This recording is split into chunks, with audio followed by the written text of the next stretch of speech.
अस्सलाम वालेकुम, मैं हूं ईसा नकवी। आप सबको बहुत बहुत खुश आमदीद ABN की खुसूसी इलेक्शन ट्रांसमिशन वोट की सोच में। आज बुनियादी तौर पर हम बात करेंगे पाकिस्तान के उस सूबे की जिसने पाकिस्तान को बहुत से मुंतखब वज़राए आज़म दिए हैं। सिंध की बात करेंगे और सिंध की सियासत में क्या कुछ होने जा रहा है। कराची, हैदराबाद और फिर देही सिंध। बुनियादी तौर पर अगर आप सिंध को तकसीम करें तो दो हिस्सों में आप सिंध को डिस्कस कर सकते हैं, एक देही सिंध और फिर शहरी सिंध। किस तरीके से रिएक्ट करेंगी यहाँ की आवाम, लोग किस तरीके से निकल कर अपना हक़ राय दही इस्तेमाल करेंगे, कौन कौन सी सियासी जमातें पंजा आजमाई करेंगी और क्या इस मरतबा 2020 के इलेक्शंस में सिंध हुकूमत साजी में, ख़ास तौर पर वफाक में हुकूमत साजी में कोई बड़ा किरदार अदा करेगा या पाकिस्तान पीपल्स पार्टी बड़ी हिज़्ब इख्तलाफ की जमात बनेगी। ये वो सवाल है जो गालिबन हर शख्स के जहन में मौजूद है। कराची की बात कर लें और पूरे सिंध की बात कर लें तो कुल मिलाकर अगर पाकिस्तान की बात करें तो बलूचिस्तान की 20 नशिस्तें हैं, खैबर पख्तूनख्वा की 55, पंजाब की 173 की 75 और इस्लामाबाद की 3 नशिस्तें हैं कौमी असम्बली के लिए। और अगर कोई भी जमात सिर्फ पंजाब में स्वीप करती है तो वो सिंगल हैंडेडली हुकूमत बनाने के काबिल है। लेकिन इस वक्त हर शख्स की ज़बान पर एक बात है कि मुनकसिम मैंडेट होने वाला है, स्प्लिट मैंडेट होगा। कोई भी जमात सिंगल मेजॉरिटी शायद ना हासिल कर पाए, ख़ुद से अकेले हुकूमत साजी के लिए उसके पास नशिस्तें मुकम्मल मौजूद ना हो तो उसको इन्हिसार करना पड़ेगा दीगर सियासी जमातों पर, और उसमें पाकिस्तान पीपल्स पार्टी का किरदार बहुत अहम हो जाता है। फिर जब आप बात करते हैं कि ख़ास तौर पर जो शहरी सिंध है, कराची और हैदराबाद, उसमें सिंध में कौमी असम्बली की कुल नशिस्तें जो 61 हैं। सिंध की जो सूबाई असम्बली की नशिस्तें हैं वो 130 हैं। कराची में कौमी असम्बली की कुल नशिस्तें 22, हैदराबाद में कौमी असम्बली की कुल नशिस्तें हैं 3, जबकि कराची में सिंध असम्बली की नशिस्तों की कुल तादाद 47 और हैदराबाद में सिंध असम्बली की कुल नशिस्तें 6 हैं। कौमी असम्बली अगर उसके हवाले से बात की जाए कि साल 2013 में इनमें क्या मंजरनामा हुआ था तो कुल नशिस्तें उस वक्त कराची में 20 थी, जिसमें से MQM ने 17 नशिस्तें हासिल की थी। मुस्लिम लीग नून, पाकिस्तान तहरीक इंसाफ और पाकिस्तान पीपल्स पार्टी के पास एक MNA जो है उसकी नशिस्त आई थी। कौमी असम्बली के इंतखाबात जब हुए साल 2000 में तो कराची में बड़े सरप्राइजिंग रिज़ल्ट आए। तकरीबन तमाम लोगों के अंदाजे जो हैं वो तब्दील हो गए। बहुत सारे लोग कहते हैं कि एक बड़ी मैसिव किस्म की पॉलिटिकल इंजीनियरिंग के नतीजे में ये सब कुछ हुआ, लेकिन नताइज कुछ यूँ थे कि कुल नशिस्तें उस वक्त थी 21, जिसमें से पाकिस्तान तहरीक इंसाफ जिससे पहले तकरीबन नॉन एग्जिस्टेंट नज़र आती थी इंतखाबी मंजरनामे पर, उसकी 14 नशिस्तें, MQM की 4, पाकिस्तान पीपल्स पार्टी की 3, जबकि मुस्लिम लीग नवाज़ यहाँ पर कोई भी नशिस्त हासिल करने में कामयाब नहीं हो सकी थी। सूबाई असम्बली कराची की बात करें 2013 में कराची की कुल नशिस्तें थीं 42, जिसमें से MQM ने 33, पाकिस्तान पीपल्स पार्टी ने 3, मुस्लिम लीग नवाज़ ने 3 और पाकिस्तान तहरीक इंसाफ ने 3 सूबाई असम्बली की नशिस्तों पर कराची से कामयाबी हासिल की थी। जबकि सूबाई असम्बली में कराची की क्या सूरत हाल थी साल 2018 में तो वो हैरान कुन थी। कुल नशिस्तें थी 44, जिसमें से तहरीक इंसाफ ने 21, MQM ने 13, पाकिस्तान पीपल्स पार्टी ने 6, तहरीक लब्बैक की एंट्री हुई थी।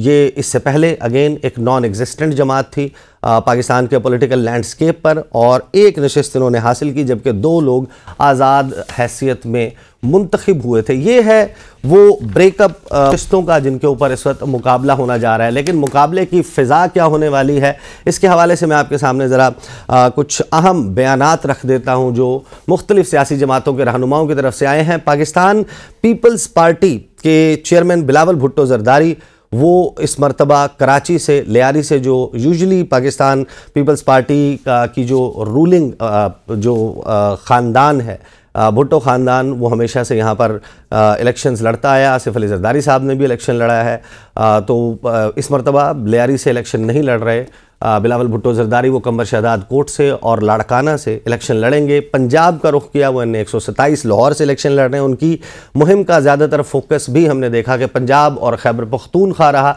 शायद उनको ये लगता था या वो कॉन्फिडेंस थे कि उनके कंट्रोल में है सिंध, लेकिन उन्होंने क्या दावा किया हुकूमत साजी के हवाले से वो ज़रा सुनिए। वो कहते हैं कि मेयर, वज़ीर आला और वज़ीर आज़म ये तमाम के तमाम पीपल्स पार्टी से होंगे। सुनिए ज़रा दावा उनका। कराची के अवाम मुझ पर एतमाद करते हुए मेरे सूबाई उम्मीदवारों को मुंतखब करवाएंगे। मेरे वफाकी जो नेशनल कौमी असेंबली है वो नुमाइंदे मुंतखब करवाएंगे। तो इंशाअल्लाह ताला ये तारीख में पहली बार होगा कि ना सिर्फ बल्दियाती निजाम मेरा हाथ में, मगर इंशाअल्लाह सूबाई हुकूमत भी मेरे हाथ में, और आपके दुआओं के साथ, आपके वोट के साथ, तो फिर वफाकी हुकूमत इंशाअल्लाह कि हम कैसे 5 साल के अंदर ही अंदर कराची का पूरा नक्शा बदल देंगे। ये हमेशा कराची के हक पे सौदा करके हर किसी का में शामिल होता है, वजारतें ले लेते हैं और इस्लामाबाद में बैठ के कराची को भूल जाते हैं। किसी आजाद पे अपना वोट जाया ना करें। पाकिस्तान पीपल्स पार्टी की कराची में सबसे बड़ी मुखालिफ सियासी जमात MQM, उनके खालिद मकबूल सदीकी कहते हैं कि 3 मरतबा आपने हुकूमत की, अगर 3 मरतबा सिंध में हुकूमत करने के बाद आप मसाइल हल नहीं कर सके तो अब आपसे क्या उम्मीद रखी जाए। खालिद मकबूल सदीकी साहब ने गुज़श्ता रोज़ क्या फरमाया, वो ज़रा सुनिए। पाकिस्तान पीपुल्स पार्टी ने 15 साल में करप्शन को सनद का दर्जा दिया है। जिन अस्पतालों का जिक्र कर रहे हैं ये आजकल, ये कमाने के लिए, करप्शन के लिए खासतौर पीपुल्स पार्टी और जमात इस्लामी को ये बारिश धो भी गई है और भिगो भी गई। हम सब की बदनसीबी थी, इस शहर का इम्तिहान था कि पाकिस्तान पीपुल्स पार्टी दोनों दफा आ गई। आइए मिलकर कराची से इस बदनसीबी को हमेशा हमेशा के लिए रवाना करें। हुज्जत तमाम हो चुकी है, मुकदमा मुकम्मिल हो गया है, इल्लीगल हुकूमत है। अदालत का रास्ता इख्तियार करें, ऐवान का रास्ता इख्तियार करेंगे और कराची की गली कूचों का इख्तियार भी कराची के अवाम को वापस लौटाएंगे। कराची की डॉल्फिन भी अब पतंग बन चुकी है, क्या कह रहे हैं मुस्तफ़ा कमाल, वो जरा सुनिए। MQM से बेहतर इस शहर को कोई डिलीवर ना कर सका है, ना कर रहा है और ना कर सकेगा। 8 फरवरी को हम अपनी प्रोविंशियल असेंबली की और नेशनल असेंबली की सीनी सीटें देंगे और इंशाअल्लाह ताला जीतने के फौरन बाद हम इस मेयरशिप को भी फारिग करेंगे इंशाअल्लाह ताला। पाकिस्तान की सियासत ने अजीबो गरीब करवटें ली हैं गुज़श्ता 2 साल में। ख़ासतौर पर पाकिस्तान पीपल्स पार्टी हमेशा से मौलाना फजलुर रहमान और उनकी जमात का नज़रिया, उनका तर्ज सियासत, उसके ख़िलाफ़ बात करते रहे। और यही सूरत हाल सिंध में अगर हम राशिद सोमरो की बात करें, वो जिस किस्म की तकारीर करते हैं पाकिस्तान पीपल्स पार्टी और उनकी लीडरशिप के ख़िलाफ़ जिस किस्म के इल्ज़ामात लगाते हैं, वो कई मरतबा ऐसा होता है कि वो स्टेटमेंट्स TV पर चलाने के काबिल भी नहीं होती। लेकिन पाकिस्तान पीपल्स पार्टी ने उसी JUIF के साथ इत्तहादी बनने का फैसला किया और इत्तहादी हुकूमत का हिस्सा बने। साल 2022 में जब इमरान खान की हुकूमत को निकाला गया और इस वक्त भी पाकिस्तान की सियासत में बड़ी अजीबोगरीब बातें हो रही हैं। एक तरफ खैबर पख्तूनख्वा में पाकिस्तान पीपल्स पार्टी मुख्तलिफ नशिस्तों पर JUIF के साथ, ANP के साथ एडजस्टमेंट करती हुई नज़र आ रही है। लेकिन जब यही सियासत एक फ्रेंचाइज़ की सूरत में सिंध का रुख करती है तो फिर वहाँ पर ये एक दूसरे के साथ पंजा आजमाई करते हुए नज़र आते हैं। एक तरफ ANP और MQM के दरमियान इत्तेहाद हो रहा है तो फिर GDA, MQM और दीगर जो कौम परस्त जमातें हैं, छोटी जमातें हैं, वो मिलकर इत्तेहाद बनाती हैं। और 4 अक्टूबर को एक बड़ा ऐलान किया था MQM, GDA और JUIF ने मिलकर, और ये भी दावा किया था कि मुस्लिम लीग नवाज़ भी हमारे साथ होगी, मुतबादिल प्लेटफॉर्म देंगे। ये डाकू हैं, चोर हैं, लुटेरे हैं, कातिल हैं, इनसे निजात दिलाएंगे, कराची वाला सिस्टम ख़त्म होगा। ये ज़रा राशिद महमूद साहब की गुफ्तगू सुनिए। सिंध के अवाम को पैगाम दे रहे हैं कि सिंध के अंदर मुतबादिल प्लेटफॉर्म मौजूद है, आप परेशान न हो। आप पर जो जुल्म ढाए गए हैं, मुतबादिल प्लेटफॉर्म सिंध के अंदर तब्दीली लाकर अब तक इक्तदार पर काबिज धड़े के इक्तदार को तख्ते धड़ाम करके सिंध के लोगों को मुतबादिल क़यादत और कुव्वत फराहम करेगा। सिंध की सियासत के हवाले से और पाकिस्तान की कौमी सियासत के हवाले से साल 2024 के मंजरनामे पर मुख्तलिफ करवटें हमने देखी।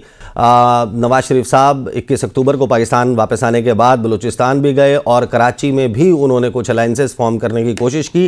MQM का एक वफ्द गया और उन्होंने सियासी बैत करते हुए वो नज़र आ रहे थे। मुस्लिम लीग नवाज़ के साथ एक इत्तेहाद बन रहा था, लेकिन फिर अचानक वो इत्तेहाद जो है वो पारा पारा हो गया। 242 NA 242 पर शहबाज शरीफ साहब ने टिकट जमा करवाया था, उन्होंने अपने कागजात नामजदगी जमा करवाए थे, लेकिन इवेंचुअली वो विड्रॉ कर लिए क्योंकि MQM के मुस्तफ़ा कमाल साहब वहाँ से लड़ रहे होंगे, अब्दुल कादिर मंदोखेल पाकिस्तान पीपल्स पार्टी के लड़ रहे होंगे।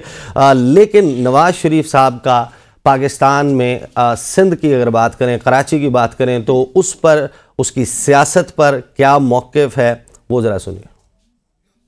नहीं भाई, हम पंजाब में मेट्रो बस बनाई है, शहबाज साहब ने खुद बनवाई है। ये लाहौर के अंदर इन्होंने ऑरेंज लाइन बनाई है। भाई कराची में क्या अमर माने है कि कराची के अंदर ये तरक्की के काम क्यों नहीं हुए? पीने का पानी का मंसूबा भी जो है ना वो भी मुकम्मल नहीं हुआ। वहां पे किसने कराची में अमन कायम किया, दहशत गर्दी को खत्म किया? कराची बिलाशुबा पाकिस्तान का सबसे बड़ा शहर है और कराची पाकिस्तान को उसको इकोनॉमिक शहरक भी बहुत सारे लोग करार देते हैं। कराची की पॉलिटिक्स बहुत इंपॉर्टेंट है। पाकिस्तान मुस्लिम लीग नवाज़ को भरपूर तरीके से चैलेंज करते हुए नज़र आ रहे थे। बिलावल भुट्टो जरदारी बार बार कह रहे थे कि नवाज़ शरीफ मेरे साथ मुनाजरा करें। जो भी वेस्टर्न कंट्रीज़ हैं वहाँ पर प्राइम मिनिस्टीरियल और प्रेसिडेंशियल कैंडिडेट्स हैं वो मुनाजरा करते हैं, वो डिबेट करते हैं, मुबाहिसा करते हैं एक दूसरे के साथ और लोगों को उनके मंशूर का पता चलता है। मुस्लिम लीग नवाज़ ने पहले मशरूत हामी भरी और फिर वो उस मशरूत हामी के बाद मुबाहिसे के चैलेंज से दस्तबरदार हो गए, पीछे हट गए। लेकिन फिर एक बारिश हुई और उस बारिश ने कराची को डबो दिया, भिगो दिया। कैसे कैंपेन को मुतासिर कर सकता है, लेकिन शहबाज शरीफ साहब को मौका मिल गया कि वो अपने हाल ही में उनके साथ जो वज़ीर ख़ारजा के तौर पर 9 अगस्त तक मौजूद थे बिलावल भुट्टो जरदारी उनको जवाब दे सकें। क्या कहा शहबाज शरीफ ने वो भी सुनिए। कराची में ठाटे मारता हुआ समंदर पानी में जिस तरह एक तबाही का मंजर पेश कर रहा था, अब मुझे बताएं कि मेरे मेहरबान जो मुनाजरे की बात करते थे, मैं कहता था मुनाजरा हो जाएगा, मवाजना कर लें। कल मवाजना हुआ कि नहीं हुआ? और अब ये मवाजना हो गया कराची और लाहौर का। अगर खुदा ना खास्ता ये सूरत गरी लाहौर में होती तो मैं बिलावल भाई को कहता आए मेरे हल्के लड़ने, मैं इलेक्शन छोड़ देता। सब ने वो मनाजिर भी देखे हैं कि जब छाता लेकर लॉन्ग बूट पहनकर शहबाज शरीफ लाहौर की सड़कों पर पानी में डूबे हुए, घुटनों से ऊपर पानी में डूबे हुए खड़े होते थे, लेकिन उस वक्त उन्होंने सियासत नहीं छोड़ी। लेकिन आज वो कह रहे हैं क्योंकि बारिश जो है वो लाहौर में होने के बजाय कराची में हुई है, तो ये कहते हैं कि अगर यहाँ पर ये सूरत हाल होती तो मैं सियासत छोड़ देता, मैं हल्का छोड़ देता और बिलावल मेरे हल्के से इलेक्शन लड़ लेते। ये है वो मंजरनामा जिसमें हम इलेक्शंस देखेंगे और सिंध में क्या सूरत हाल होगी इस पर गुफ्तगू करने के लिए मेरे साथ स्टूडियोज़ में मौजूद हैं डॉक्टर फ़ारूक आदिल साहब, सीनियर एनालिस्ट हैं, मुसन्निफ़ हैं, तज्ज़िया निगार हैं, कॉलम नवीस हैं और उनके साथ मौजूद हैं अलीना शिगरी साहिबा। आप इन सबको देखते हैं, ABN न्यूज़ का हिस्सा हैं, 10 बजे का शो करती हैं। मेरे साथ स्टूडियोज़ में ही मौजूद हैं जनाब खालिद जमील साहब, ब्यूरो चीफ़ हैं इस्लामाबाद ब्यूरो ABN के और सीनियर तज्ज़िया निगार भी हैं, वीकेंड्स के ऊपर अपना शो भी करते हैं। लेकिन गुफ्तगू का आगाज़ जो है वो हम अपने ब्यूरो चीफ़ कराची जनाब हमीद सोमरो साहब से करेंगे और उनसे पूछेंगे कि ये बारिश ने क्या जलथल जो हुआ है उसने कराची में आज रैली भी थी पाकिस्तान पीपल्स पार्टी की, किस तरीके से अफेक्ट कर सकती है और वोटर टर्नआउट के हवाले से किस किस्म का होगा। अस्सलाम वालेकुम हमीद सोमरो साहब। जी वालेकुम अस्सलाम। सोमरो साहब, आप मैंने एक बहुत जो है वो तवील किस्म का इंट्रो दे दिया है, ज़रा मुझे समझाएं कि कराची में इस वक्त इंतखाबात और इंतखाबी सरगर्मियों की क्या सूरत हाल है? इंतखाबात और इंतखाबी सरगर्मियां पूरे मुल्क की तरह कराची में भी जारी है, लेकिन कल की बारिश ने उसको भिगो दिया था और उस तरह से जो थोड़ी बहुत एक्टिविटी नजर आई थी वो एक्टिविटी भी कल का दिन तो पूरा बिल्कुल मुअत्तल रही। लेकिन आज फिर जो है वो कराची की फिजा जो है गर्म है, क्योंकि chairman Peoples Party Bilawal Bhutto Zardari का जो पूरे पाकिस्तान के दौरों का शेड्यूल था उसमें 5 तारीख आज का दिन जो है वो कराची के लिए मुख्तस था और बिलावल भुट्टो जरदारी इस वक्त भी जो है वो अपने जो इलेक्शन की जो उनकी रैली है उस पर रवा दवा है और जो पार्टी का प्रोग्राम है वो मुख्तलिफ अजला में आज उनका जो दौरा है वो बिलावल हाउस से शुरू हुआ और क्यामाड़ी को टच करता हुआ लियारी से वेस्ट से अब सेंट्रल और सेंट्रल के बाद जो है ये मलीर, मतलब ये तकरीबन पूरे कराची के जो अजला है उनको वो टच करेगा। और इस दौरे में एक मरतबा फिर उन्होंने जो मुखालिफ सियासी जमातें हैं उनको तनकीद का निशाना बनाया है और उससे कोई भी सियासी जमात उनकी तनकीद से बच नहीं सकी है। खासतौर पर कराची के हवाले से जो मुत्तहिदा कौमी मूवमेंट माजी में से बड़ी स्टेक होल्डर रही है और अब भी मुत्तहिदा कौमी मूवमेंट जो मुख्तलिफ जमातों में टुकड़ों में बट चुकी थी, एक हिस्सा PSP का था 2018 के इंतखाबात का अगर हम जायजा लेंगे तो एक हिस्सा पीएसपी था, दूसरा फारूक सत्तार साहब जो है वो नाराज हो गए थे, उन्होंने बहाली कमेटी के नाम पे एक अलग ग्रुप बना लिया था। लेकिन अब जो है वो एमकेएम यकजा है और एमकेएम की तरफ से अब ये कोशिश की जा रही है कि किसी तरह से वो माजी का जो मैंडेट है, खासतौर पे 2013 वाला मैंडेट जो है वो हासिल किया जा सके, जो कि 2018 में उनके पास नहीं रहा था। और तहरीक इंसाफ जो है उन्होंने सोमरो साहब आपकी आवाज कट गई है और जी मेरे ख्याल सिग्नल का इशू होगा। मैं ये कह रहा हूँ जी सोमरो साहब प्लीज कंटिन्यू। नहीं वो मेरे ख्याल मैं ये कह रहा हूँ अच्छा ठीक है कराची का जो मैंडेट है वो हासिल करने के लिए अब तमाम तर जो सियासी जमातें हैं वो अपनी अपनी तरफ से कोशिशें करेंगी। इस मर्तबा जो अलग सूरत हाल है उसमें एक तो जमात इस्लामी भी जो है बलदियाती इलेक्शनों में चार्ज हो चुकी है। वो जमात इस्लामी जिसके पास किसी किस्म का कोई बड़ा मैंडेट नहीं होता था, अब वो बलदियाती इंतखाबात में 9 टाउन जो है उनके पास है इस वक्त कराची की, जहां पर उनके जो टाउन चेयरमैन है वो जमात इस्लामी से ताल्लुक रखते हैं। इस तरह 13 टाउन जो है वो पीपुल्स पार्टी के पास है। तो यकीनन ये जो काउंसलर्स और जो यूसी चेयरमैन होते हैं वो अपने अपने इलाकों में एक असर रखते हैं और कोशिश करेंगे कि वो किसी तरह से अपनी अपनी पार्टी के लिए वोटर्स को बाहर निकालें।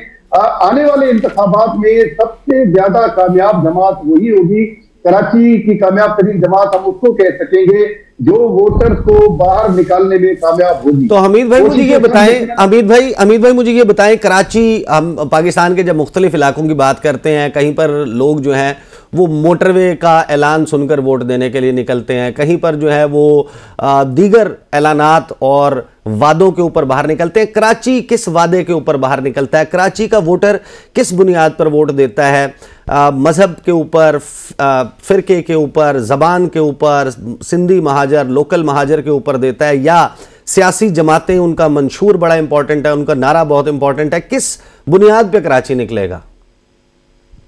कराची जो है वो यकीनन कराची के जो मसाइल हैं वो इसके वोट के ऊपर असरअंदाज तो होते हैं, लेकिन अगर हम मुस्तकबिल करीब 30 साल 35 साल से जो कराची की सियासत रही है अगर उसका जायजा लेंगे तो यकीनन लसानी बुनियाद पर जो है ज्यादातर यहाँ से लोग कामयाब होते रहे हैं। और मुत्तहिदा कौमी मूवमेंट जो पहले मतलब मुहाजिर कौमी मूवमेंट के नाम से लॉन्च हुई थी 90s से लेकर अब तक तकरीबन 2013 तक तो उनका एक यहाँ पे बड़ा स्टेक रहा है। और जो 2018 की हुकूमत थी उसमें भी आप देखें कि एमकेएम थोड़ा बहुत जो प्रेशर ग्रुप के तौर पे एक जमात थी और बड़ी फैसला कौन उनकी हैसियत थी।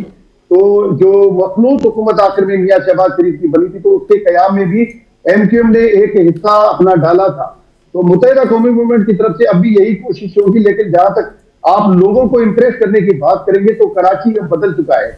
अब कराची पहले वाला नहीं रहा, क्योंकि वो जो दहशतगर्दी के वाकयात और वो लोगों को